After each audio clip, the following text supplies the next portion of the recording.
Well, we're talking about the Winter Olympics. You're over here. We know what that means. Winter has arrived. We've been spoiled this winter so far. It has been very nice, but we may have a real taste of winter on the way as we head toward the end of the week. Now, we are still a few days out from this, going into Friday.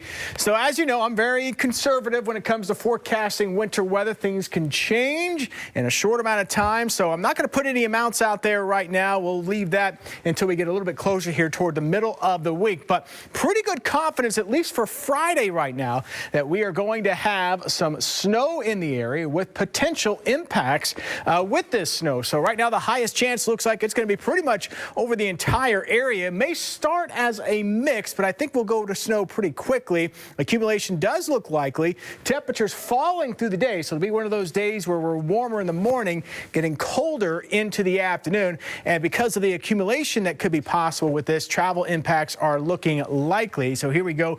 Medium right now for Friday into Friday night. We may end up bumping this up a little bit more once we get more fine-tuned with the details of where some of the higher snowfall totals may end up. But we'll continue to adjust this as we get a little bit closer. So our winter impacts toward the end of the week on Friday. Slick roads right now are going to look fairly likely. Cold temperatures and cold wind chills, but because most of this will probably end up as snow, I don't think we'll have to worry much about power outages. And then Saturday, there's still some uncertainty on the track of the system. Some of the data keeps the snow way south of us into parts of Texas and keeps us dry with a lot of dry, cold air in place.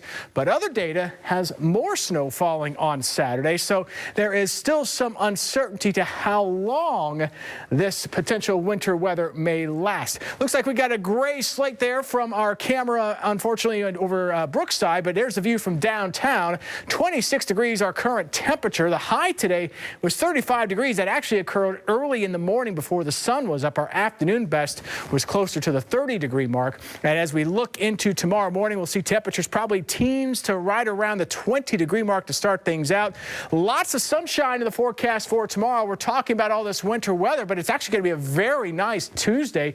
Temperatures will be up around the 50-degree mark, which is pretty much on track with average for this time of year. So should be a really nice Tuesday. Better chance of seeing 40s farther to the north and east, and maybe even some low to mid 50s as you go farther to the south and to the west. But as we head into tomorrow, again, a lot of sunshine in the forecast. Going into Wednesday, there will be a chance we get a few showers in southeastern portions of the region Wednesday morning as a front moves in. We drop a little bit of moisture, but that's out of here pretty quickly. I think overall weather looks pretty good Tuesday and into Wednesday and even most of Thursday. But you can see our storm system out here to the west. That's what's going to swing through and potentially give us that opportunity for some winter weather here as we wrap up the week. So right now, confidence pretty high that we will have some winter weather on Friday. Still some uncertainty on the track of Saturday's system. Confidence is also high. It's going to get very cold as this does move on in. So we'll fine-tune the details of this. If you have plans, don't cancel anything yet, but just know that we could have some impactful winter weather once we get to the end of the week, into the weekend. Well, we made it to January 19th before things before things got really wintry. So we did okay. We can handle it. We'll be prepared. Caden will have your updates in sports coming up next. Watch Scripps News for all-day coverage from across the country and around the world. At Scripps News, reporting your headlines from the middle matters. Stream 24/7 on your favorite app. Now, 2 News Oklahoma Sports. Welcome into sports, everybody. Happy Martin Luther King Jr. Day to you. An MLK Day matinee for the NBA's defending champion Thunder. Just moments before tip-off in Cleveland, Shai Gilgeous-Alexander named a starter for the Western Conference in the NBA All-Star Game. SGA to be an All-Star for the 4th time in his career. To celebrate the occasion, the NBA's MVP was in top form Monday against the Cavs. Shai going to work early, scoring at all 3 levels. Thunder led by 5 after 1. SGA finishes with 30 points. Isaiah Joe had the hot hand off the bench. He goes 4 of 6 from three-point range, scoring 16 points. Back-to-back 3 balls here, part of a 10-0 Thunder run as they take control of this ball game. OKC by 15 at the break. 4th quarter, Cavs were hanging around, and Chet Holmgren is going to take care of that. Baseline drive, big finish. Seconds later, it would be Chet for 3. The thin man can do it all. How about 28 points, 8 rebounds, 2 big blocks after the loss at Miami An impressive road win over the Cavs, 136-104. College football will crown a new champion this evening. Who saw this pairing coming back in August? Miami, chasing its first natty in 24 years. Curt Cignetti in Indiana. Maybe the greatest rebuild or turnaround in college football history. One win away from the program's first national title ever. It's time to go play a game against a great opponent. We got to have a sharp edge going into this game. And, you don't go to war with warm milk and cookies.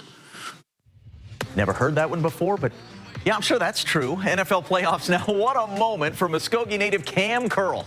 Only minutes after Caleb Williams' unbelievable touchdown pass to force overtime, the former Rougher and Rams safety got him.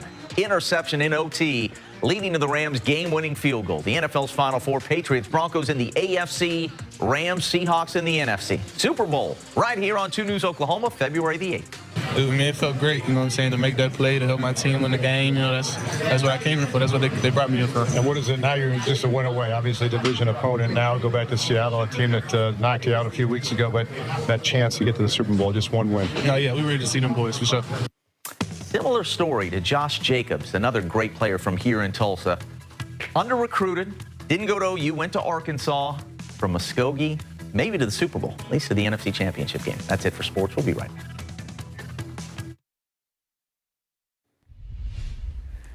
All right, here we go. So the next few days, not too bad. 50 tomorrow, 52 Wednesday, and 47 on Thursday. Then we get into the interesting stuff on Friday. We'll probably start out mid-30s, falling temperatures through the day, and a light mix may turn into snow. Looks like it will as of now. So confidence for Friday is fairly high that we're going to have some wintry weather around, likely some accumulating snowfall amounts. We'll have to fine tune as we get a bit closer. Saturday, still some uncertainty on the track of the system. If it takes the track a little farther to the north, that would line us up for more snow on Saturday. If it takes the track farther to the south, that may keep the wintry weather south of us on Saturday. So that's still some uncertainty there. One thing, though, just prepare for some wintry weather as we head toward the end of the week. Likely going to have some impacts with some travel, at least on Friday, possibly continuing into Saturday. And we'll continue to fine-tune those details as we get closer. Another update coming up tonight at 10 o'clock.